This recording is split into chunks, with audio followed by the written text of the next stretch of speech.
आप जितना सत्संग करने लगोगे उतने ही दुख आएंगे, उमड़ उमड़ र आएंगे।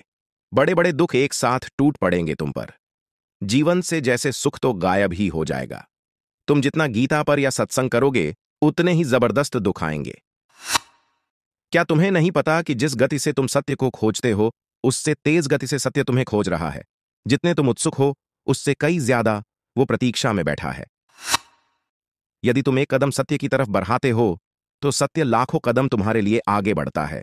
इसीलिए जब तुम भजन करते हो तो सत्य तुम्हें अपने पास लाने के लिए मायाजाल बिछाता है। एक होती है प्रकृति और एक है परमात्मा। जब तुम सत्य की तरफ दौड़ पड़ते हो तो प्रकृति बीच में आ जाती है, विधि का विधान बीच में आ जाता है। विधि का विधान किसी को नहीं बख्शता। ये बड़ा प्रबल है, इतना प्रबल है कि स्वयं भगवान भी इसे नहीं बदल सकते। परंतु भगवान तो प्रतीक्षा कर रहे हैं। जब से तुमने सत्संग शुरू किया तब से ही वे तैयार हो गए हों, वो आने वाला है। परंतु जब उसके पीछे देखते हैं तो पता चलता है अभी तो उसके कर्म फल बाकी है। जो उसने किसी को चोट दी वो वापस लेनी ही पड़ेगी। प्रकृति का नियम है ये। इसीलिए भगवान मायाजाल बिछाते हैं। वे उससे बड़ा सटीक बिछाते हैं जिससे तुम प्रकृति से जल्दी ही मुक्त हो जाओ। वे समस्त कर्मों के फलों को एक साथ एक ही जीवन में देना शुरू कर देते हैं ताकि तुम्हें अगला जन्म नहीं लेना पड़े। एक ही जन्म में वो सारे दुख देते हैं जो अगले जन्मों में मिलने थे। इसलिए दुखों का पहाड़ टूट पड़ता है। उधर से दुख देते हैं और इधर से तुम्हें सहन शक्ति देते हैं ताकि तुम उन्हें जल्दी ही पार कर लो।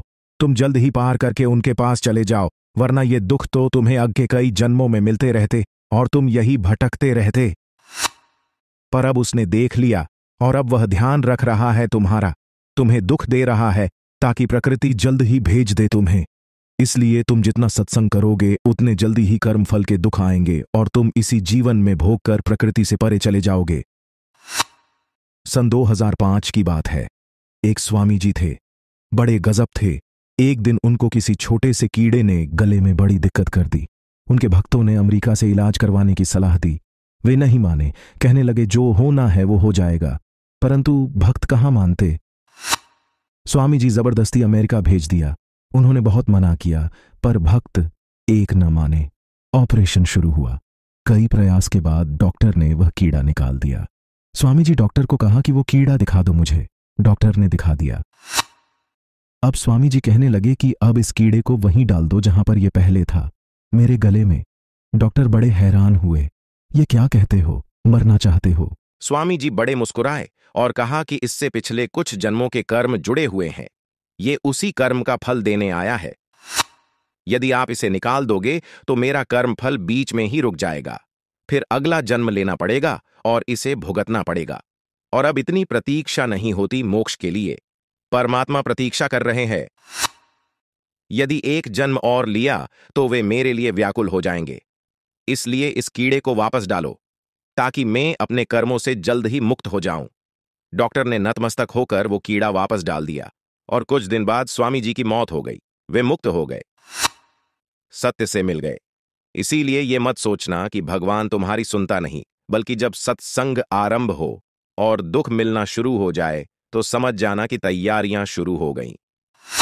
दुहक बड़ी प्यारी चीज है। यदि तुम सत्संग नहीं करते तो तुम्हें भी दुख तो मिलेगा। वो दुख तुम्हें बार बार सत्य की तरफ बढ़ने के लिए प्रेरणा देगा। तुम यदि छोटे दुख से नहीं समझोगे तो बड़ा दंड मिलेगा।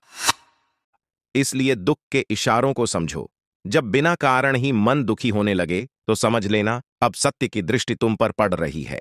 अब तुम सतर्क हो जाना, सावधान हो जाना, हो जाना, हो जाना।